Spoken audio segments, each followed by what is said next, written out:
नमस्कार दोस्तों, जय हिंद, जय भारत। मैं आपके सामने फिर से उपस्थित जेपी सर। आज मैं आपको कॉन्स्टिट्यूशन संविधान के बारे में, जो हमारी संविधान के तहत केंद्र में केंद्र सरकार और राज्यों में प्रांतों में राज्य सरकार जो बनती हैं, इनके सरकार के जो 3 प्रमुख अंग हैं उनको समझना बहुत ही अनिवार्य है। तो आज का हमारा जो टॉपिक है वो आपके केंद्र में और राज्य में सरकार के अंगों के बारे में मैं समझाऊंगा। तो हम चलते हैं डायरेक्ट भारतीय संविधान की ओर। जो इंडिया का कॉन्स्टिट्यूशन है और जो भारतीय संविधान है, इस संविधान के तहत हमारे क्या बनेगी, आपके सरकार के अंग, जो भी सरकार चल रही है उस सरकार के अंगों की बात करेंगे। तो सरकार के अंग, अब आपको इसको समझना है। मैं पूरा इसका इंस्ट्रक्टर समझाऊंगा, संरचना इसकी पूरी है क्या है वो समझाऊंगा। सरकार के आपके कितने अंग होते हैं? 3 अंग होते हैं, चाहे वो केंद्र सरकार हो चाहे वो राज्य सरकार हो। केंद्र में केंद्र सरकार हो गई और राज्यों में राज्य सरकार। आपको समझना है साथ साथ, और अपने पेन को भी उठाओ और लिखो। तो कॉन्स्टिट्यूशन संविधान में सरकार के अंगों की बात की गई है, सरकार के अंगों की बात की गई है। तो हम चलते हैं सरकार के अंगों की ओर, यानी जो गवर्नमेंट है,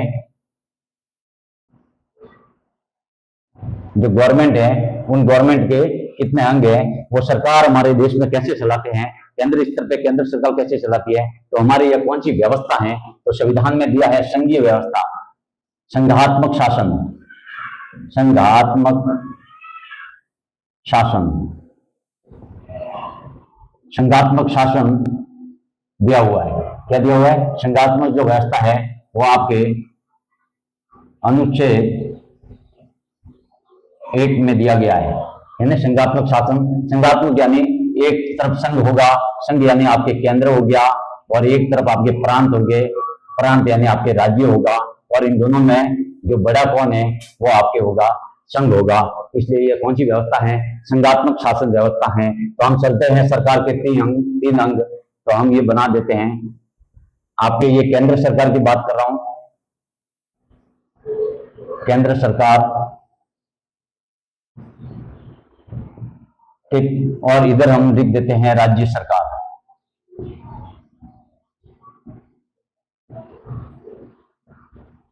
आपको तुलनात्मक समझाऊंगा, और तुलनात्मक आपको समझना है। और इनके भी 3 अंग हैं, 3 क्या है? अंग हैं, और इनके भी 3 अंग हैं, ठीक है। नंबर 1 कार्यपालिका,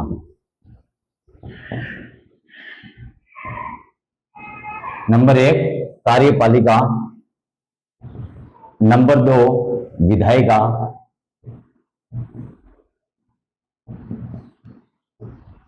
इस विधायिका को आप व्यवस्थापिका भी कहते हैं, व्यवस्थापिका, ठीक है। और नंबर 3 पे हैं वो आपके हैं न्यायपालिका, न्यायपालिका। अच्छी तरह से समझना है, जो में जुडिशरी है,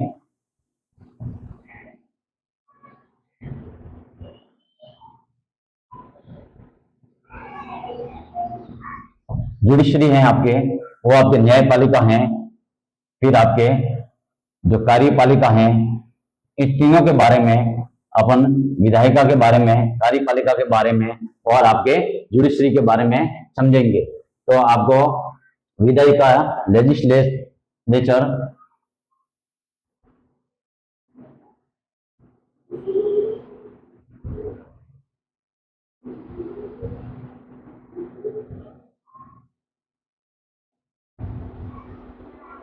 लेजिस्लेचर यानी आपके विधायिका, और आपके कार्यपालिका एक्सक्यूटिव,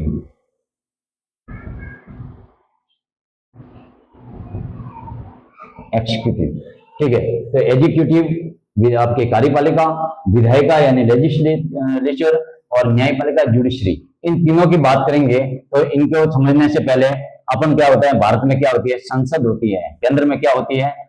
संसद होती है। यहां से क्वेश्चन पुटअप हो सकता है। संसद के बारे में मैंने आपको समझाया था। संसद जो है, इसमें कितने अंग है? संसद के 2 सदन होते हैं। सदन कितने होते हैं? 2 सदन होते हैं। अंग कितने होते हैं? 3 होते हैं। अंग कितने होते हैं? 3। तो सदन कितने होते हैं? 2। एक आपके लोकसभा और एक आपके राज्यसभा। ठीक, तो अब हम चलते हैं कार्यपालिका। कार्यपालिका में जो कार्यपालिका का प्रमुख इनमें कौन कौन आते हैं, वो आपको सबसे पहले आते हैं राष्ट्रपति। राष्ट्रपति, फिर इसके बाद में आते हैं उपराष्ट्रपति। उपराष्ट्रपति, और उसके बाद में आते हैं आपके प्रधानमंत्री। कौन आते हैं? प्रधानमंत्री आते हैं। उसके बाद आती हैं आपके मंत्रिपरिषद। ये अब इनको समझना है कि राष्ट्रपति हैं जो आपके जो सरकार चला रहे हैं, इसमें राष्ट्रपति की क्या भूमिका है। तो राष्ट्रपति हैं वो आपके नाम मात्र के क्या हैं? नाम मात्र का व्यक्ति है। नाम मात्र, इनमें नाम मात्र, शक्तियां बहुत हैं, बाकी इन शक्तियों का जो प्रयोग है राष्ट्रपति के पास में जो शक्तियां हैं वो बहुत हैं। शक्तियां क्या हैं? इनको बहुत शक्तियां मिली हुई हैं, बाकी इन शक्तियों का जो प्रमुख प्रयोग करते हैं वो आपके कौन करते हैं? प्रधानमंत्री करते हैं। कौन करते हैं? प्रधानमंत्री करते हैं। तो स्थायी प्रमुख कौन है? आपके स्थायी प्रमुख, आपके जो स्थायी प्रमुख हैं वो आपके कौन है? प्रधानमंत्री होते हैं। और इस प्रधानमंत्री के पास में क्या होती है, वो आपको मैंने बताया मंत्रिपरिषद होती है। क्या होती है? मंत्रिपरिषद होती है।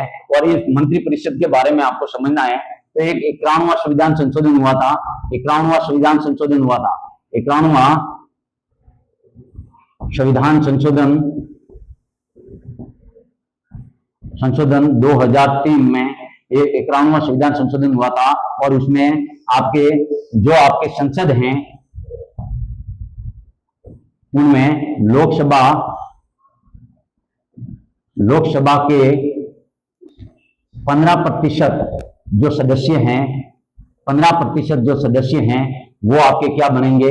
मंत्रिपरिषद बनेंगे, यानी मंत्री बनेंगे। क्या बनेंगे? मंत्री बनेंगे। ये जो प्रधानमंत्री हैं ये मंत्रिपरिषद का क्या होता है? मुखिया होता है। तो पीएम जो है आपका, जो प्रधानमंत्री है वो मंत्रिपरिषद का क्या होता है? मुखिया होता है।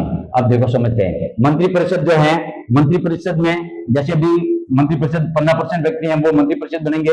जैसे शिक्षा विभाग है तो शिक्षा विभाग में जो मंत्री हैं वो शिक्षा विभाग के मंत्री कहलाए। और जैसे आपके रक्षा विभाग हैं तो रक्षा विभाग के मंत्री, ऐसे करके आपके अलग अलग विभाग हैं। कोई भी रेल विभाग हो, रक्षा विभाग हो, आपके शिक्षा विभाग हो, चिकित्सा विभाग हो, ऐसे जो विभाग हैं वो जो विभाग हैं उन विभागों के जो मंत्री होते हैं उनको हम क्या कहते हैं? मंत्री परिषद। ये मंत्री परिषद है। और इसमें मंत्री कितने प्रकार के होते हैं? तो आपके इसमें 3 प्रकार के मंत्री होते हैं जो आप समझ सकते हो। सबसे पहले होते हैं कैबिनेट मंत्री। क्या होते हैं? कैबिनेट मंत्री। कैबिनेट मंत्री की सहायता के लिए आपके 1-2 नंबर पे होते हैं राज्य मंत्री। कौन होते हैं? राज्य मंत्री। और इन राज्य मंत्री की सहायता के लिए होते हैं उप मंत्री। उप मंत्री। तो ये 3 प्रकार की क्या है? व्यवस्था की है। कैबिनेट मंत्री, राज्य मंत्री और उप मंत्री। तो अब एक मंत्रिपरिषद हो गई। और मंत्रिपरिषद के बाद में होता है मंत्रिमंडल। मंत्रिमंडल, ये जो मंत्रिमंडल होता है ये इनसे अलग होता है। इसमें आपके पीएम आएगा। कौन आएगा? प्रधानमंत्री आएगा। और आपके कौन आएगा? राष्ट्रपति आएगा। तो ये एक मंत्रिमंडल भी होता है। और उस मंत्रिमंडल में एक जैसे होते हैं ये मंत्री होते हैं, इसी के अंदर इंदिरा गांधी जो प्रधानमंत्री थी, कौन थी? अपने भारत की जो इंदिरा गांधी प्रधानमंत्री थी, इंदिरा गांधी जो पीएम थी, उस टाइम में इन्होंने एक पद निकाला था, उसका नाम था किशन कैबिनेट मंत्री। किशन कैबिनेट मंत्री। ये क्या होती थी? किशन कैबिनेट मंत्री। ये सबसे छोटी मंत्री होती, मतलब छोटी होती थी, यानी इसमें 3 या 4 मेंबर होते थे, 3 या 4 सदस्य होकर के, और बहुत ही बड़े निर्णय करते थे। कौन से निर्णय? बड़े निर्णय। अगर किसी सरकार को चलाना है तो जो निर्णय लेना पड़ेगा तो बड़े निर्णय लेते हैं। जैसे अगर भारत में आपातकाल आ गया या भारत में अगर मंदी आ गई तो उसके बारे में किशन कैबिनेट, यानी किशन जो अपने घर पे बना होता है उसमें कितने व्यक्ति रह सकते हैं, उसी आधार पर इन्होंने एक किशन कैबिनेट बनाया था जो आपके इंदिरा गांधी की प्रधानमंत्री टाइम में बनाया था। तो उनमें वो क्या होता था, निर्णय लेने में उन 3-4 सदस्यों के आधार पर निर्णय लिया जाता था। जैसे अभी कोरोना आया तो उसमें भी अगर निर्णय लेंगे तो ये 3-4 व्यक्ति जो इंपोर्टेंट व्यक्ति होंगे सरकार में वो क्या करेंगे, किशन कैबिनेट के आधार पर क्या लेंगे, निर्णय लेंगे। तो ये शुरुआत किसने की थी, तो इंदिरा गांधी ने की थी। अगर यहाँ से क्वेश्चन पुट होता है तो ये आपके हो जाएगा यहाँ से।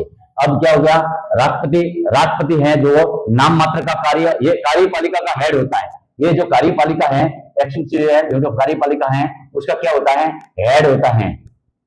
कार्यपालिका का हेड होता है, यानी वास्तविक ये नहीं होते हैं, बाकी वास्तविक जो होते हैं वो स्थायी कौन होते हैं, स्थायी प्रमुख जो होते हैं वो आपके प्रधानमंत्री होते हैं।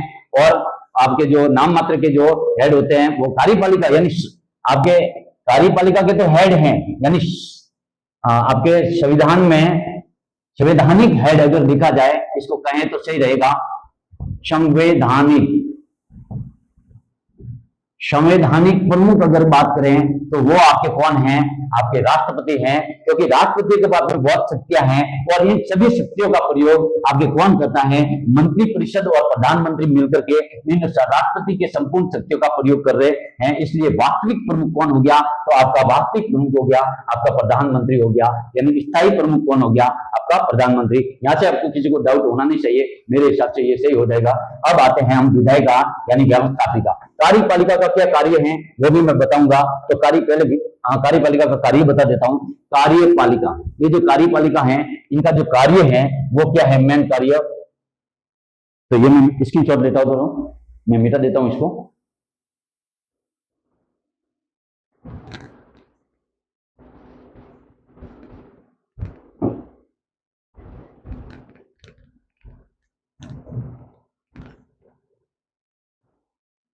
हाँ, तो इनके जो कार्य हैं, तो आपके कार्यपालिका के जो कार्य हैं इनका कार्य क्या है। तो कार्यपालिका क्या होता है कि ये जो विधायिका बनी होती है, ये विधायिका क्या करती हैं, कानून को लाती हैं, विधि का निर्माण करती है। ये मैं अभी समझाऊंगा। तो उन विधि जो कानून बनाया है विधायिका ने, वो विधायिका कानून बनाती हैं, उन कानून का कार्य करने मतलब उनका अनुपालन, यानी कार्य करने का अनुपालन हो जाता है।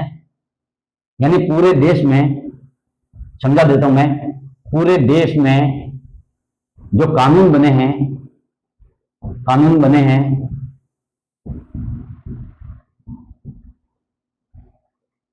उनको लोगों तक पहुंचाना, जो लोगों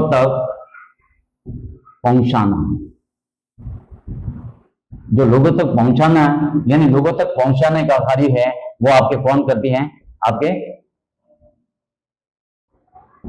पहुंचाने का कार्य जो है वो आपके कार्यपालिका करती हैं। यानी कार्यपालिका का मतलब कार्य क्या है, यानी जो कानून बने हैं उन कानून को लोगों तक पहुंचाने का जो प्रमुख कार्य है वो कार्यपालिका का कार्य है। यानी जो भी कानून बना है उन कानून का आपके वापस दूसरों के पास लोगों तक पहुंचाने का जो कार्य है वो निर्णय कौन लेता है, कार्यपालिका लेती है। अब हम चलते हैं विधायिका। अब विधायिका की बात करते हैं तो ये केंद्र की बात चल रही है, किसकी बात चल रही है, केंद्र की बात चल रही है। तो अपन विधायिका की बात करेंगे तो इसमें क्या एक संसद होती है, विधायिका में क्या होगी, जैसे संसद, और संसद के क्या है, अंग हैं। तो संसद के तो 3 अंग हैं। बाकी सदन की बात करें तो सदन कितने हैं आपके, 2 सदन हैं। नंबर 1 आपके लोकसभा और नंबर 2 है आपके राज्य सभा। मैं समझाऊंगा, ये प्रधानमंत्री यहाँ भी हैं, अब यहाँ भी हैं, तो ये क्या है, ये इसको भी समझेंगे अपन, आगे समझेंगे। तो देखो लोकसभा और ये जो राज्यसभा, यानी ये है आपकी निम्न सदन या आपके प्रथम सदन और ये है आपके उच्च सदन। ये बड़ों का सदन है, अमीरों का सदन है, ये गरीबों का सदन है। तो लोकसभा और राज्यसभा मिलकर के संसद का निर्माण, सदन का निर्माण करती हैं। और यहाँ क्या रखते हैं, ये जो है ये क्या करते हैं कार्य, ये लोकसभा में क्या होता है, या तो राज्यसभा या लोकसभा, इनमें क्या करेंगे, जो बिल हैं या जो विधेयक हैं या जो कानून हैं, ये कानून को बनाने का कार्य करती हैं। कानून को बनाने का कार्य कौन करती हैं, आपके विधायिका करती है या व्यवस्थापिका करती हैं, तो ये कानून बनाने का कार्य करती हैं। और जो ये कार्यपालिका है आपके, ये आपके कानून जो बने हुए हैं उनको लागू करने का कार्य करती है। जो कानून है उनको लागू करने का कार्य, कानून है उनको लागू करने का कार्य कौन करती हैं? तो आपकी कार्यपालिका करती हैं लागू करने का कार्य।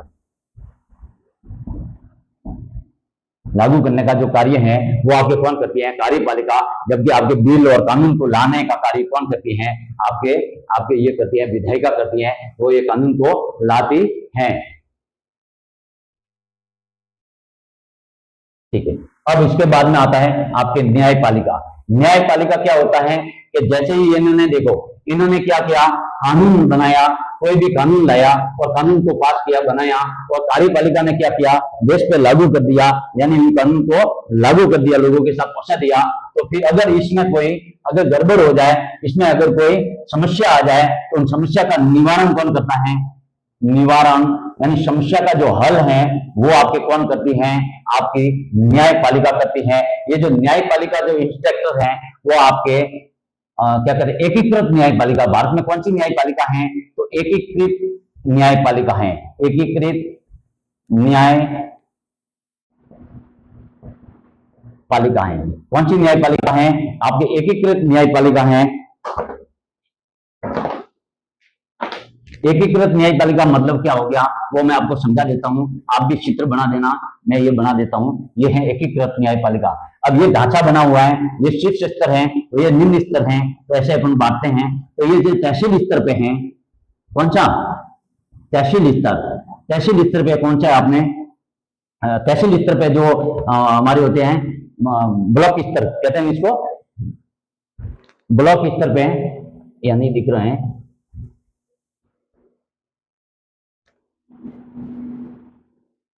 एकीकृत न्यायपालिका है तहसील स्तर में, ब्लॉक स्तर पे। ये आपके सर्वोच्च है, सबसे ऊपर सर्वोच्च न्यायालय। इसके बाद में आपके राज्य स्तर पे राज्य न्यायालय, ये आपके सुप्रीम कोर्ट हो गया, ये आपके हाई कोर्ट हो गया, और ये आपके जिला न्यायालय हो गया। और यहां पे सबसे ज्यादा जो आपके मामले जो दर्ज होते हैं जनता द्वारा, वो आपके किसमें होते हैं? जिला न्यायालय में होते हैं। और इनके नीचे भी होते हैं, तहसील स्तर भी होता है, सेकंड मजिस्ट्रेट कहते हैं जिसको, तहसील स्तर, यहां भी मुकदमे दर्ज होते हैं। तो यहाँ पे तहसील स्तर, तो इनका जो इंस्पेक्टर हैं वो आगे बढ़ते हुए हैं। यानी क्या होगा, अगर कोई व्यक्ति हैं, अगर उनको कोई समस्या आए तो वो जुडिशरी के पास जाएगा, तो तहसील स्तर पे अगर आपको वो दर्ज करेगा, और उसके बाद में अगर यहाँ समस्या नहीं निकली तो वो आपके कहाँ अपील करेगा? आप अपील करेगा जिला स्तर पे, और जिला स्तर न्यायालय पे जाएगा। अधीनस्थ न्यायालय में जाने के बाद जब यहाँ भी अगर उनको समाधान नहीं मिला तो वो वापिस आगे की ओर जाएगा, और आगे आपके कौन सी होगी? हाईकोर्ट होगी, यहाँ अपील की जाएगी। अगर यहाँ भी वो संतुष्ट नहीं होता है तो वो कहाँ जाएगा? आपके सर्वोच्च न्यायालय, जो सबसे अंतिम में जो फैसला देने वाले जो न्यायालय हैं वो आपके सुप्रीम कोर्ट हैं। और अधिकतर ये जो न्यायालय हैं, प्रधानमंत्री का आवास है, राष्ट्रपति का जो आवास है, वो सब कहाँ बने हुए हैं? आपके दिल्ली में बने हुए हैं। कहाँ बने हुए हैं? दिल्ली, यानी जो राजधानी होती है वहां पे अधिकतर इनके कार्यालय होते हैं। तो ये आपके सर्वोच्च न्यायालय हो गया, राज्य न्यायालय हाईकोर्ट हो गया, जिला न्यायालय हो गया, तहसील स्तर। ये किसको क्या कहते हैं? तो इसको एकीकृत न्यायपालिका कहते हैं। तो भारत में कौन सी न्यायपालिका को लिया गया है? तो एकीकृत न्यायपालिका को लिया गया है। अगर इन दोनों के बीच में, अगर न्यायपालिका और कार्यपालिका के बीच में विवाद हो जाए, न्यायपालिका और आपके कार्यपालिका के बीच में विवाद हो जाए, तो आर्टिकल याद रखना है आपको, अनुच्छेद याद रखना है। वो अनुच्छेद है 51। ये 51 अनुच्छेद के तहत इन दोनों को अलग अलग रखा है, क्योंकि निष्पक्ष न्याय के लिए, किसके लिए? निष्पक्ष न्याय के लिए, निष्पक्ष न्याय के लिए ये जो न्यायपालिका है इनको स्वतंत्र घोषित किया गया है। कौन सी न्यायपालिका है? स्वतंत्र। हमारी जो भारत की जो न्यायपालिका है वो कौन सी न्यायपालिका है? स्वतंत्र न्यायपालिका है, निष्पक्ष न्यायपालिका है। अगर कार्यपालिका का द्वारा जो बिल लाया गया जनता के लिए, वो अगर जनता के आपके ह्यूमन राइट का अगर उल्लंघन हो रहा है, तो न्यायपालिका उसको रोकेगा। पालिका के पास भी ये शक्ति है कि वो उनको स्वतंत्र रूप से न्याय दिलाए जनता को, तो वो कार्य कौन करती है? न्यायपालिका करती है। इसलिए अनुच्छेद आर्टिकल 51 के तहत न्यायपालिका और कार्यपालिका को अलग अलग तरीके से रखा गया है। दोनों का कार्य है वो अलग अलग है। विधायिका है वो बिल लाता है और सदन में बिल को रखते हैं और बिल को जनता के लिए पास करते हैं, और अगर इनमें समस्या आ जाए तो सर्वोच्च व्यक्ति कौन होता है आपका? राष्ट्रपति से पूछा जाता है। किससे पूछा जाता है? राष्ट्रपति से पूछा जाता है। अंतिम निर्णय राष्ट्रपति के पास जाते हैं। तो ये आपके केंद्र सरकार की बात की। अब इसका स्क्रीनशॉट लो, मैं फिर समझाता हूं आपको राज्य सरकार।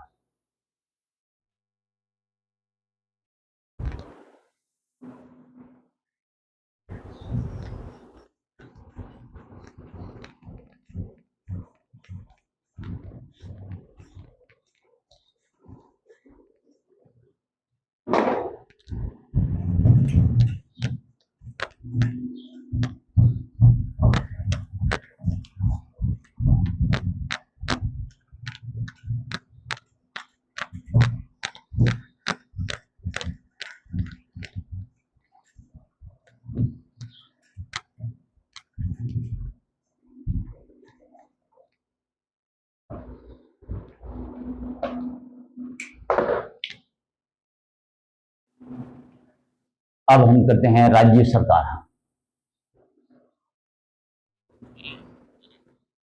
राज्य सरकार, और इस राज्य सरकार की बात करते हैं, इनको प्रांतीय सरकार भी कहते हैं। कौन सी सरकार? प्रांतीय सरकार। तो प्रांतीय सरकार, राज्य सरकार के अंग कितने हैं ये आपको याद रखना है। इनके भी आपके 3 अंग हैं, क्योंकि भारत में कौन सी व्यवस्था ली गई है? संघात्मक व्यवस्था ली है। संघात्मक व्यवस्था। और संघात्मक व्यवस्था का किस आर्टिकल में उपयोग किया गया है? अनुच्छेद 1 में किया गया है। 1 में होगी केंद्र और 1 होगा आपका राज्य। तो केंद्र यानी संघ, ये इसलिए अनुच्छेद 1 में कहा है कि भारत है केंद्र और राज्य को मिलकर के एक निर्माण करते हैं संघात्मक व्यवस्था की, केंद्र और राज्य का निर्माण करके। तो एक तो केंद्र सरकार होगी, केंद्र सरकार का इंफ्रास्ट्रक्चर मैंने आपको समझा दिया। अब हम चलते हैं राज्य सरकार के। और अब हम राज्य सरकार की बात करें, इनके भी 3 अंग हैं, तो वो आपको मैं समझा देता हूं। ये आपके न्यायपालिका समझना है आपको, या आपके विधायिका और ये आपकी कार्यपालिका। श्याम कार्य हैं, श्याम कार्य वही हैं जो आपको केंद्र सरकार में बनकर के ये 3 अंगों से निर्माण हुआ था। वो अगर कोई भी सरकार है, केंद्र की सरकार है, वो पूरे भारत के लिए कानून बनाती है, और जो राज्य की सरकार है वो अपने राज्य के कल्याण के लिए जो कानून बनाती है। तो केंद्र को कानून, इसमें क्या भारत में क्या होता, इसमें 3 प्रकार की सूची बनी हुई है। कितने प्रकार की? 3 प्रकार की सूची बनी हुई है। इन 3 प्रकार की सूची भी आपको याद रखनी है। नंबर 1 आपके संघ सूची, ताकि आपको समझ में आ जाए। नंबर 2 आपके राज्य सूची, और नंबर 3 आपके हैं संपत्ति सूची।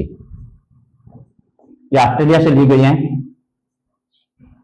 कहां से ली गई है? ऑस्ट्रेलिया से। अब क्या है, संघ सूची में आपके लगभग 100 विषय हैं। कितने विषय हैं? 100 विषयों पे कानून बनेगा। जैसे मैंने आपको बताया था, रेल वाला हो, आपके जो क्या कहते हैं डाक वाला हो, जैसे रेल हैं, डाक हैं, ऐसे इन पे रक्षा हैं। ये जो बड़े जो हैं क्षेत्र हैं, इन पे अगर कोई कानून बनाना है तो कौन बनाएंगे? आपकी केंद्र सरकार बनेगी। कौन बनाएगी? केंद्र सरकार बनाएगी। और राज्य सूची में अगर राज्य के कल्याण के लिए कोई कानून या बिल लाते हैं, तो ये कानून को बिल कौन बनाती? राज्य बनाएंगी। यानी इसमें आपके 52 हैं जो विषय हैं। कितने विषय हैं? 52 विषय हैं। और आपके समवर्ती सूची यानी केंद्र और राज्य दोनों हैं, वो अपने कानून बना सकते हैं। केंद्र व राज्य दोनों अपने कानून बना सकती हैं। जैसे शिक्षा क्षेत्र में है, जैसे आपके कृषि क्षेत्र में है, तो वे राज्य बनाती हैं। जैसे तो ऐसे करके दोनों में जब कानून बनाती हैं तो केंद्र भी बनाती हैं और राज्य भी बनाती है, उसको कहते हैं समवर्ती सूची। और इनमें जो विषय हैं वो आपके 61 विषय हैं। कितने विषय हैं? ये 6 विषय हैं, ये आपको याद रखना है। अब हम समझते हैं कार्यपालिका। अब जो कार्यपालिका है, कार्यपालिका के वही है, पहले हम विधायिका को समझते हैं। तो विधायिका को राज्य के अंदर बनाएंगे तो विधानमंडल होगा। क्या होगा? विधानमंडल। क्या होगा? विधानमंडल होगा। मैंने विधानमंडल के बारे में आपको पूरा लगभग समझाया था 168 अधिनियम के आधार पे और 170 अनुच्छेद कौन सा है? ये तो आपके परिषद, विधान परिषद बनाने के लिए 168 अनुच्छेद होता है और 170 में आपके विधानमंडल दिया गया है। जिस प्रकार केंद्र में आपके संसद दिया होता है, उसी प्रकार हमारे राज्य में विधायिका में विधानमंडल होता है और इनके भी जो है सदन होते हैं वो आपके 2 सदन होते हैं। कितने सदन होते हैं? 2 सदन होते हैं। आपके नंबर 1 होता है आपके विधानसभा। नंबर 1 क्या होता है? विधानसभा। विधानसभा। और नंबर 2 है आपके विधान परिषद। विधान परिषद। ये आपको याद रखना है इनके बारे में, क्योंकि यहाँ से क्वेश्चन अगर पुट होगा तो आपको समझ में आ जाएगा। तो विधानसभा में हमारे राजस्थान की बात करते हैं, जो 200 सीटों से मिलकर के आपकी विधानसभा बनी है और विधान परिषद हमारे राजस्थान में नहीं है। तो फिर भी अगर राजस्थान में विधान परिषद का गठन अगर करना हो तो आर्टिकल 168 के आधार पे आपके कानून, विधानसभा में कानून पास करके आपके पास, उसके बाद संसद में भेज के राष्ट्रपति के हस्ताक्षर करने के बाद में विधान परिषद का गठन किया जा सकता है और समाप्ति भी की जा सकती है। वो मैंने आपको पहले वीडियो में समझाया है। तो विधानसभा और विधान परिषद, और ये जब विधानसभा और विधान परिषद की बात आएगी तो इसमें क्या होगा? इसमें आपके कौन आएंगे? विधायिका में आपके कौन आएंगे? विधायिका में आप समझो, विधायिका में कौन आएंगे? लोकसभा केंद्र में हो गया तो आपके यानी एमएलए आएंगे। MLA, member of legislative assembly. तो ये जो एमएलए हैं ये इसमें आएंगे। अब मैं समझा देता हूं, ये जो विधायिका में एमएलए जो होते हैं, देखो जब तक कोई व्यक्ति अगर चुनाव जीत के, समझना है, चुनाव जीत करके वो कहाँ आएगा? आपके विधानमंडल में आएगा। कहाँ आएगा?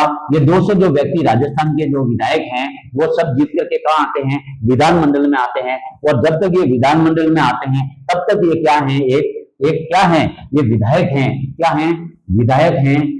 विधायक हैं। और जब ये विधायक इस 200 में से आपको समझना है, मैं समझा रहा हूं, इन 200 में से 15% जो मंत्री बनते हैं 2003 के आधार पे, जो तो 15% जो मंत्री बनेंगे वो मंत्री इन 200 में से निकल करके वो व्यक्ति कहा जाएंगे? आपकी कार्यपालिका में जाएंगे। तो जब तक ये इधर रहेंगे तब तक को क्या है? तो यहाँ जो बसेंगे ये आपके विपक्ष के मंत्री, विपक्ष के विधायक होंगे।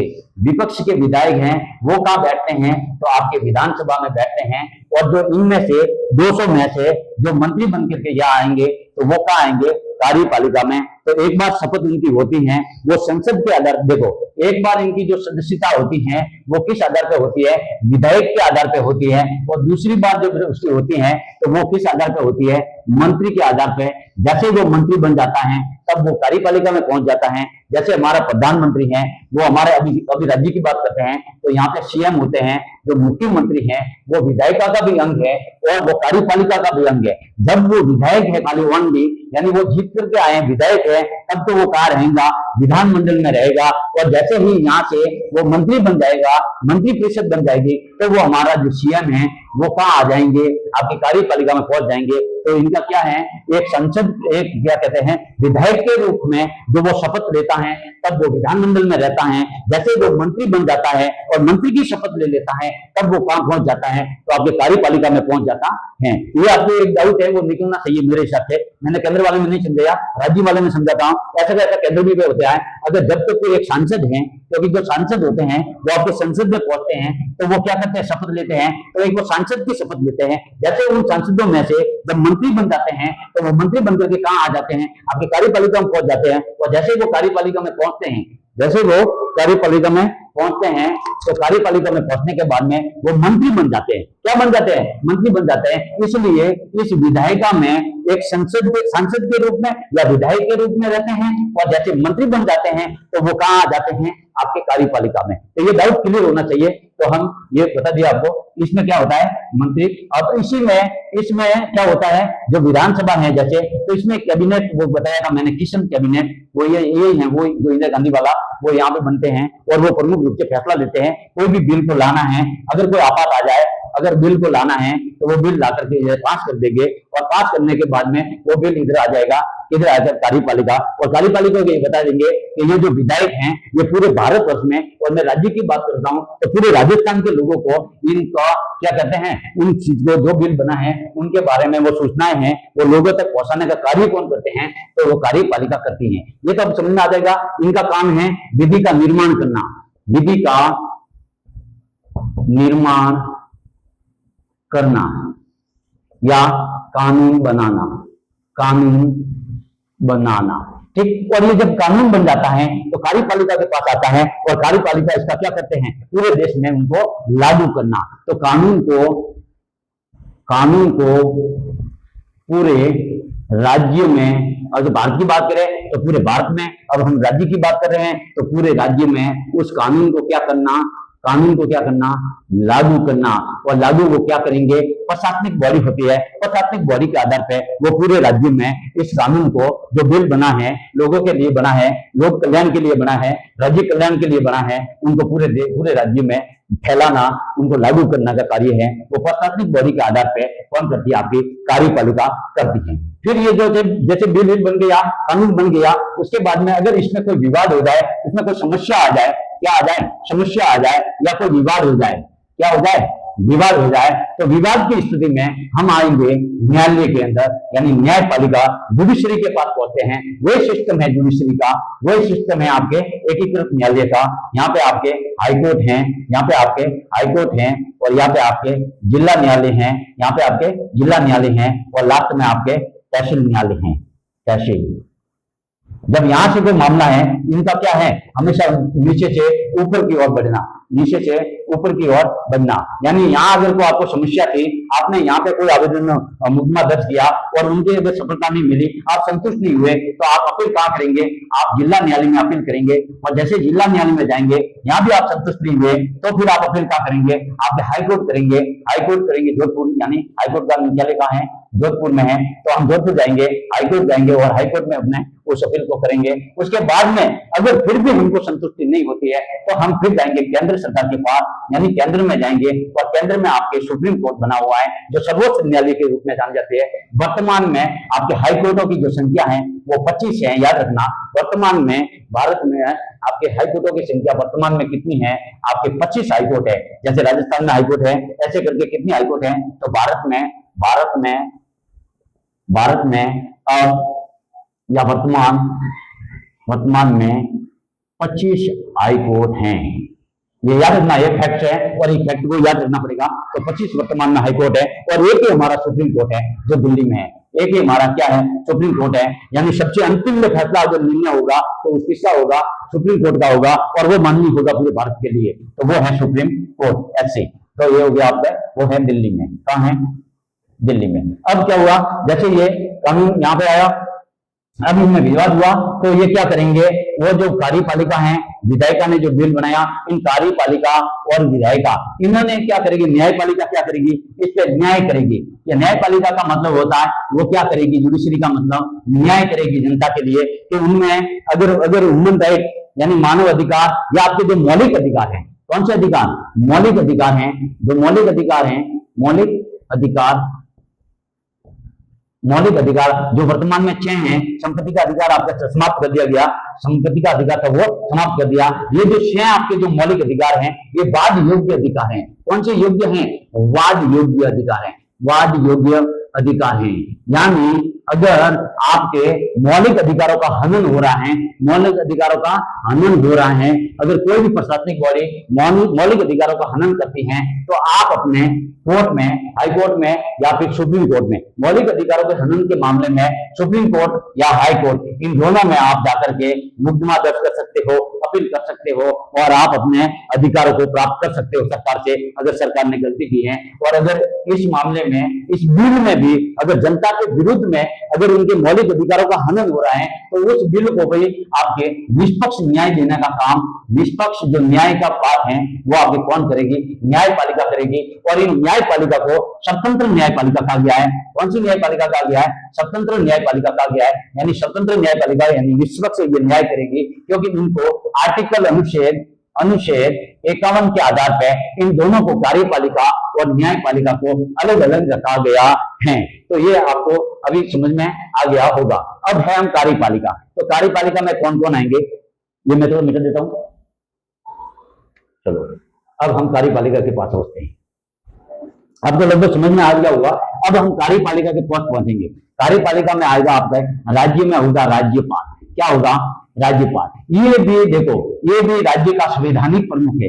राज्य का संवैधानिक प्रमुख है, संवैधानिक प्रमुख है, संवैधानिक प्रमुख है। राज्य का क्या है? संवैधानिक प्रमुख है। और नंबर 1 राज्यपाल क्या है? राज्य का संवैधानिक प्रमुख है। यानी ये आपके, यानी स्थायी प्रमुख नहीं है, ये अस्थायी प्रमुख है, अस्थायी प्रमुख है। याद रखना है राज्यपाल। तो ये जो राज्यपाल होता है ये आपके केंद्र का दूत है। इसको क्या कहा गया है? केंद्र का, जो केंद्र सरकार है तो केंद्र सरकार का दूत कहा जाता है। उनको केंद्र सरकार द्वारा राज्य में बैठाया जाता है। अगर राज्य की सरकार सही नहीं चले तो उनके बारे में केंद्र सरकार को बताने के लिए दूत के रूप में कार्य करने का कार्यभार किसको सौंपा गया है? राज्यपाल को राज्य में सौंपा गया है। और राज्यपाल को सौंपा गया है। तो राज्यपाल के बाद में आएगा नंबर 2 आपके मुख्यमंत्री। कौन आएगा? मुख्यमंत्री। ये जो मुख्यमंत्री होते, सीएम होते हैं, अभी हमारे वर्तमान मुख्यमंत्री है भजनलाल शर्मा। अब इस भजनलाल शर्मा ने क्या किया? यहाँ पे क्या विधायिका में क्या लाया? कोई मान लो राजस्थान की सरकार, राजस्थान की जनता के लिए कोई बिल लाया, कानून लाया और वो पास कर दिया। और पास करने के बाद कहाँ आएगा? कार्यपालिका के पास आएगा। बोला ये जो ट्रैफिक योजना है ये पूरे भारत में, ये राज्य की बात चल रही है, पूरे राजस्थान में फैलाओ, राजस्थान में लागू करनी है। ये हमारे मुख्यमंत्री भजनलाल शर्मा द्वारा जैसे कोई बिल लाया है राज्य सरकार के लिए, राज्य सरकार की जनता के लिए, तो वो बिल का जो क्या कहते हैं, उनको लागू करने का जो कार्य है वो आपके कार्यपालिका के पास जाएगा। तो मुख्यमंत्री आएगा। और मुख्यमंत्री देखो, मुख्यमंत्री यहाँ एक विधायक के रूप में यहाँ भी है, विधायिका में, और एक मंत्री बन गया। क्योंकि मुख्यमंत्री क्या बनेगा? मंत्री बन गया। यानी वो सीएम बन गया। जैसे वो मंत्री बन गया तो कहां पे आ गया? कार्यपालिका में आ गया। और मुख्यमंत्री के पास में क्या होती है? मंत्री परिषद होती है। क्या होती है? मंत्री परिषद होती है। और इस मंत्री परिषद में आपके 15%, वही बात होगी 15%, यानी आपके 30 मंत्री बनेंगे टोटल। यानी 1 + 29 ये मिलके एक आपके कौन हो गया? सीएम हो गया। और दूसरे आपके क्या होंगे? मंत्री होंगे। ऐसे करके हमारे राजस्थान में 30 मंत्री होंगे और वो क्या बैठेंगे? कार्यपालिका में बैठेंगे। और कार्यपालिका में ये आपके मंत्री परिषद, और इनमें भी मंत्री परिषद को इनकी सहायता के लिए सबसे ऊपर है कैबिनेट मंत्री। और उसके बाद में आपके नंबर 2 इनकी सहायता के लिए होते हैं राज्य मंत्री। कौन होते हैं? राज्य मंत्री। और राज्य मंत्री के बाद इनकी सहायता के लिए नंबर 3 पे आते हैं आपके उप मंत्री। ये देखो इनकी कड़ी है, इनकी सहायता देखो ये अंतिम है। इनकी सहायता मतलब ये किसकी सहायता करेंगे? राज्य मंत्री की सहायता करेंगे। और ये किसकी सहायता करेंगे? राज्य मंत्री आपके कैबिनेट मंत्रियों की सहायता करेंगे। ऐसे करके ये एक मंत्री परिषद बनती है। मंत्री परिषद का काम, ये इनका जो प्रमुख होता है, हेड होता है, वो आपके मुख्यमंत्री होता है। हेड कौन होता है? मुख्यमंत्री होता है। तो मुख्यमंत्री के बारे में जानकारी होगी। और हमारे यहाँ जो विधायिका थे ये आपके विधान मंडल और विधानसभा और विधान परिषद से बनकर के ये बनती है। फिर ये न्यायपालिका हो गई। तो इन सब में विवाद हो जाता है, तभी निवारण कौन करता है? आपके न्यायपालिका निष्पक्ष न्याय करती है। तो मैंने आज आपको संविधान कॉन्स्टिट्यूशन के बारे में, संघात्मक जो शासन व्यवस्था है उनके बारे में, सरकार के तो प्रमुख अंग हैं, 3 अंगों के बारे में, विस्तृत कार्यपालिका, विधायिका और न्यायपालिका के बारे में केंद्र और राज्य दोनों को मिला करके समझाने की कोशिश की है। आपको मेरा वीडियो मेरे हिसाब से समझ में आ गया होगा। अगर समझ में नहीं आता तो एक से दूसरी बार देख लेना और अपने दोस्तों के साथ में आप पहले लाइक कर देना। लाइक करने के बाद मुझे मोटिवेट मिलेगा और उसके बाद में अपने दोस्तों को शेयर करना। जय हिंद, जय भारत।